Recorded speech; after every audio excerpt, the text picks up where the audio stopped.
As the attack last week was going on, many people, like myself, were just shocked that this was allowed to happen, that all the warnings hadn't been heeded, and that so much of this violence and destruction happened, multiple people being killed.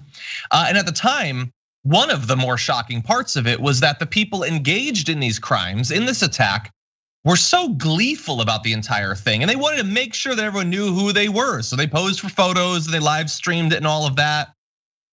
Here is the issue though. While the initial defense was seemingly purposefully haphazard, leaving the few cops in the area the impossible task of stopping hundreds of people from breaking in, the investigation afterward, a little bit more successful. So the template for what we're dealing with right here is step one, F around. Step two, they're finding out. So let's run through a few of these individuals. According to a tweet from Brad Heath, the shirtless man with furs and a horned hat photographed on the Senate dais during the Capitol siege, Jacob Chansley, has been charged with unlawful entry. He told the FBI he came to DC at the request of the president that all patriots come to DC. So Horn Man has been found. What about Lectern Man, the guy who had been walking around with the speaker's lectern?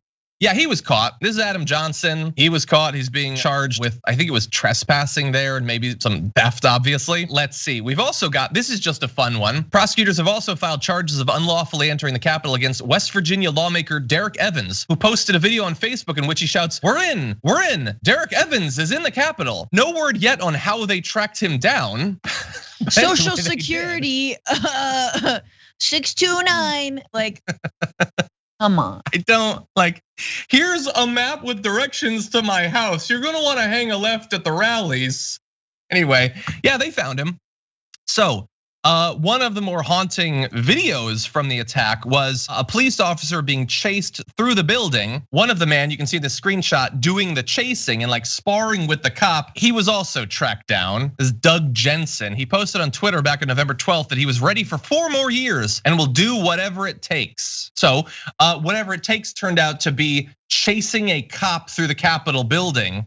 That cop must have been terrified that, like other cops, he could have been beaten and possibly killed by that mob of insane. Oh, by the way, on his shirt, I'm fairly certain that's a Q.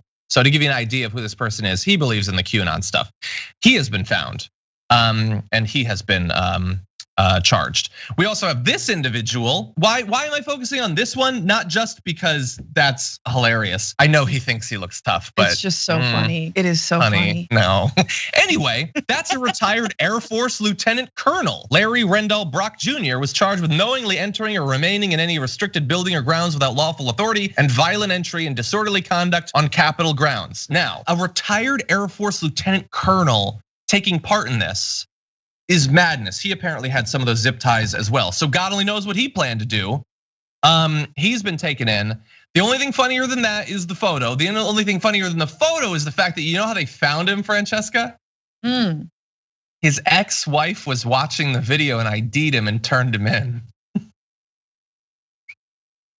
Good. Anyway, yeah, so retired member of the military, an officer, took part in this attack. So we've gotten most, in addition to last week, the guy with the Molotov cocktails, he was tracked down. They haven't yet found the guy who planted the pipe bombs, but the guy who had his feet up on Speaker Pelosi's desk, who talked about going out of this world bathed in someone else's blood, he's been found. They've been tracking down, not obviously the vast majority, but the most notable people who promoted their involvement in this so much, they're now being systematically tracked down. Yeah, again, a little late. It's crazy we've had to track them down rather than what would have happened in any other circumstance, which would have been a mass arrest of hundreds of people, which has happened whenever anyone protests in DC.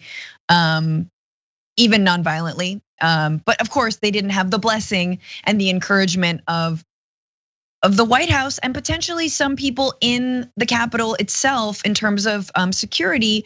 I read this morning that Capitol Police were were not properly given backup by their superiors, and their superiors didn't, rejected additional support and left a lot of them out there. And we've seen, I can't even actually watch some of the videos because it is so chilling and so upsetting to see these police officers being bludgeoned, just straight up bludgeoned, whether it's being smashed in a doorway or just being like, hauled out and beaten by with protesters with flags and whatever. Like, it is so disgusting. And the fact that there is former military or former police officers tells you a lot about our culture of militarism in this country. It tells you a lot about how and who we are screening when it comes to our armed forces. And it tells you a lot about the way that the armed forces can actually radicalize people into being, of course, even more violent, and supporting and lifting up the worst elements of us, right? And as someone who wants to see the US military presence or here in the US and around the world, scale back significantly, I think it's something we have to look at going forward. And the last thing I'll say is there's been a lot of misrepresentation about who was in this crowd and how these are working class Americans. No, they weren't. No, they weren't. A lot of the people we're talking about, look, there's like an indie rocker from LA with some notoriety. There's the son of a Brooklyn Supreme Court justice. There was a tech CEO.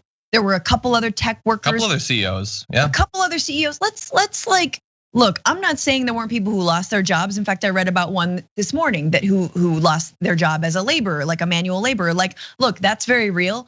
But no, let's not try and herald these folks as working class heroes. We just gotta reach out to, just gotta find in the middle, meet in the middle, and they're just economically anxious. No, they're delusional.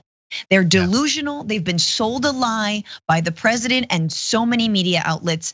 And one guy is in the Capitol building screaming at the camera saying, "You did this to us. You did this to us." Of course, what he means is the Democrats and the Republicans who didn't go along with trying to overturn the election.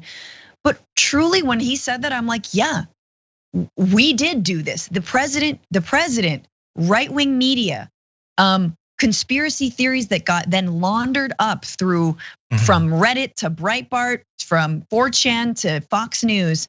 They did that to you. They've poisoned your brain. And yeah, you didn't have a big brain to begin with. You had a lot to work with when it comes to putting worms in it. The smaller the container, the faster they fill up with worms.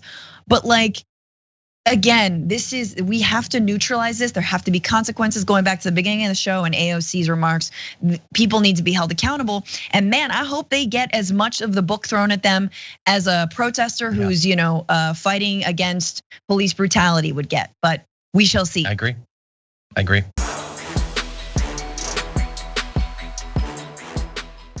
For more political news breakdowns, interviews, stories of activism, and me trying my hardest to care about the occasional big celebrity news story, subscribe to our YouTube channel at youtube.com/The Damage Report. And you can ring the bell wherever it is so you don't miss anything.